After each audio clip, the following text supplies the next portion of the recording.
ఆహార ప్రియులందరికీ స్వాగతం. నేను మీ శ్రీభవాని. ఈరోజు మా వంటింట్లో నేతి ముద్దలు, అదేనండి సున్నుండలు చేశాను. అది కూడా మన ప్రాచీన పద్ధతుల్లో తిరుగులు విసురుకుంటూ చేశాను. ముందుగా మినపప్పును తీసుకొని ఇలా చేత్తో అంటే పైన ఉన్న డస్ట్ ఇంకా కోటింగ్ ఏదైనా ఉంటే కనుక మొత్తం పోతుంది. ఈ రకంగా నేను ఇక్కడ 2 పావు కిలో డబ్బాలు తీసుకున్నాను, అంటే ఒక అరకిలో సుమారుగా తీసుకుంటున్నాను.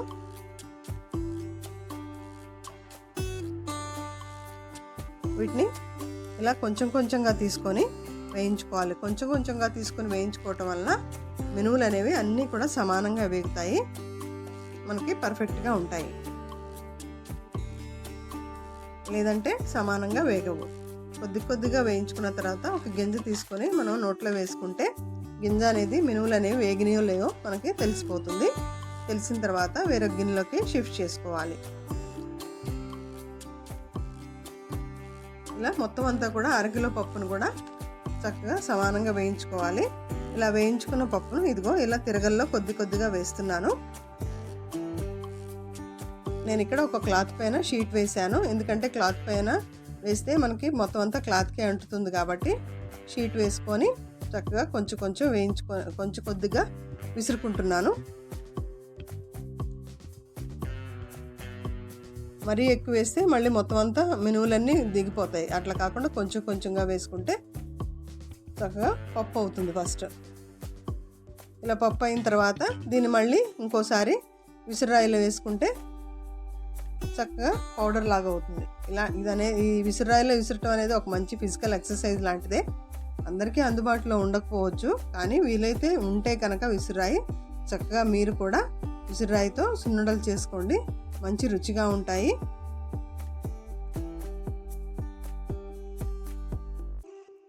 ఫస్ట్ టైం మన ఛానల్ చూస్తున్నట్లయితే సబ్స్క్రైబ్ చేసుకోండి, లైక్ చేసి షేర్ చేయడం అయితే మర్చిపోకండి. చూసారు కదా, మెత్తగా అయిపోయింది, పౌడర్ అంతా పౌడర్ లాగా అయిపోయింది చక్కగా. ఇక్కడ పావు కిలో మినపప్పుకి పావు కిలో పంచదార తీసుకుంటున్నాను. పంచదారని ఇలా మిక్సీలో మెత్తని పొడిలాగా చేసుకొని యాలక్కాయలు కూడా వేసుకొని పొడి చేసుకోవాలి. పావు కిలో డబ్బా మినపసున్ని తీసుకుంటున్నాను, పావు కిలో సుమారుగా. అలాగే పావు కిలో పంచదార కూడా తీసుకుంటున్నాను. పావు కిలో పంచదారకి పావు కిలో మినపసున్ని, ఇదంతా బాగా కలుపుకొని ఈలోగా మనం నెయ్యిని వేయించుకోవాలి. కాగబెట్టుకొని పక్కన పెట్టుకోవాలి. నెయ్యి బాగా కాగితేనే మనకి మినపసున్ని అనేది పర్ఫెక్ట్గా ఉంటుంది, ఉండకట్టుకు వస్తుంది అనమాట. కాగిన నెయ్యిని ఇలా కొంచెం ఫస్ట్ వేసుకున్న తర్వాత మొత్తం కలుపుకొని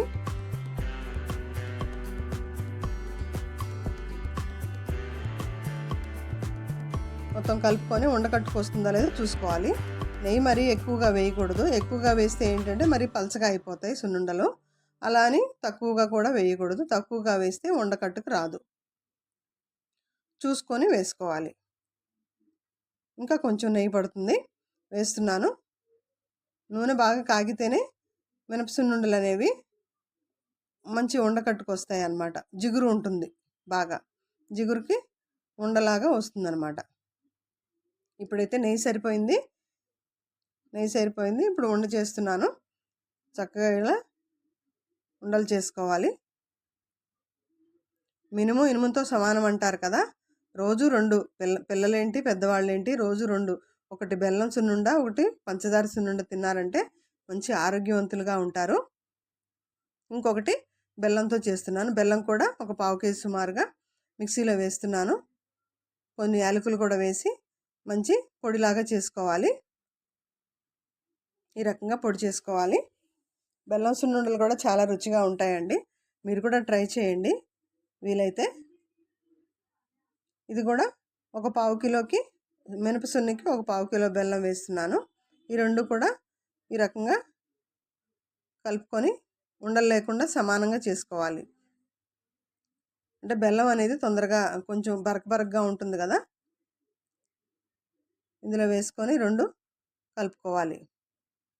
చిన్న చిన్న ఉండలు లేకుండా మొత్తం కలిసేలా కలుపుకొని వేసుకోవాలి. నాకైతే ఇక్కడ చాలా మంచి వాసన వస్తుంది. ఇందులో కూడా మనం కాగబెట్టిన నెయ్యిని వేసుకుంటున్నాము.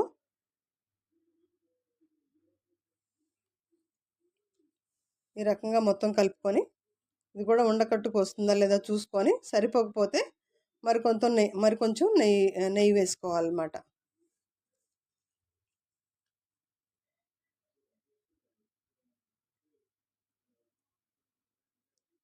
కొంచెం నెయ్యి వేస్తున్నాను.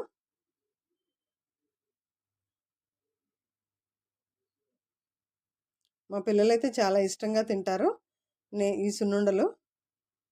నేను ఎప్పుడు ఇంట్లో స్టాక్ పెడతాను అన్నమాట. స్కూల్ నుంచి రాగానే వాళ్ళు తింటారు. ఈ రకంగా ఉండల్లాగా చేసుకొని ఒక డబ్బాలో నిల్వ ఉంచుకున్నట్టయితే మనకి 10-15 రోజులు నిల్వ ఉంటాయి.